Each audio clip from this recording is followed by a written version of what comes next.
Next question someone has asked comes from Natalie Corrigan, who in a comment asked, how about the long-term effects of benzodiazepines use and the complications of getting off them? Do you think that the medical establishment has become too dependent on prescribing them as a quick fix as opposed to offering healthier, longer solutions? Well, Natalie, I feel like you've asked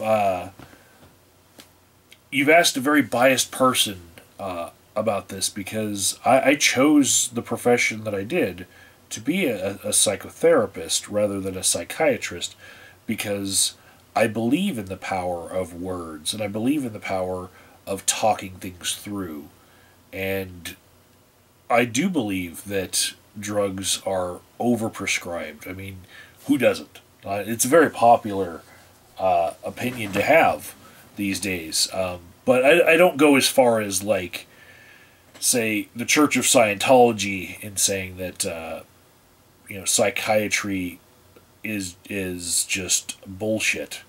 I believe it has its place, but I do think that people pick and choose what they want for care based on how equipped they are to deal with the situations that they're in, rather than what is medically appropriate for the situation. Because many times someone might think that, going to see a therapist and talk their way through something might take a lot longer than they feel like they have because their needs are pressing, so they might go to a psychiatrist instead and get prescribed some anti-anxiety meds, most likely benzodiazepines. And some of these will be PRN, take them whenever you need them.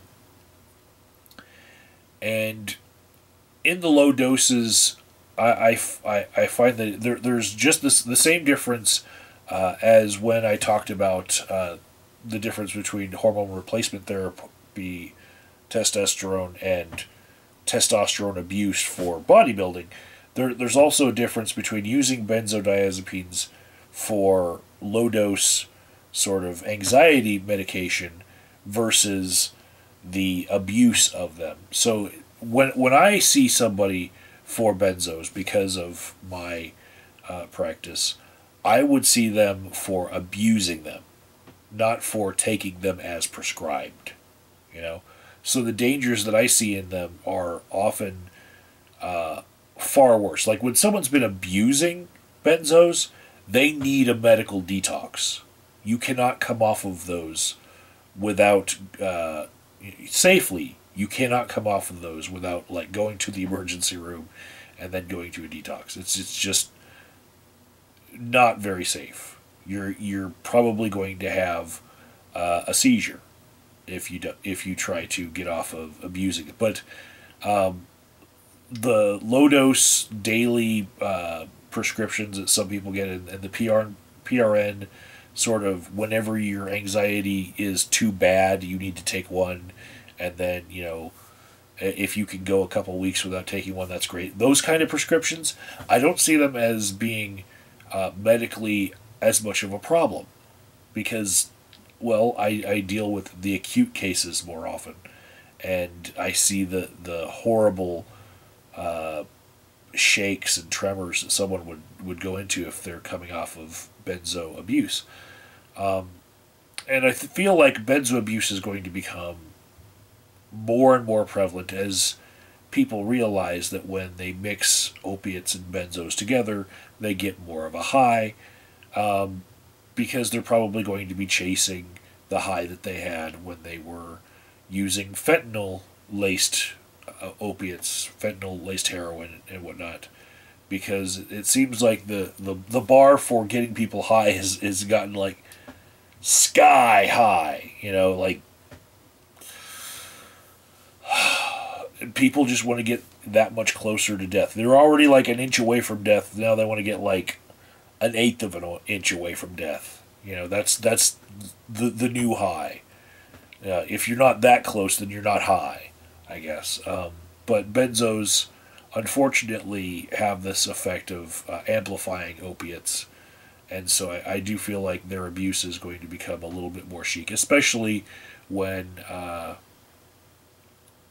in the coming months, a lot of insurance companies will be trying to get out of paying for opiates that are causing the heroin epidemic, and so a lot of people are going to probably switch over to heroin in the short term because of being cut off, and then they're going to realize, hey, there are some things that you can use as additives, and all of this is now common knowledge on the internet, and people searching that little extra bump up of medication, they will find out which things to add to their cocktail to get them a little bit higher. It's just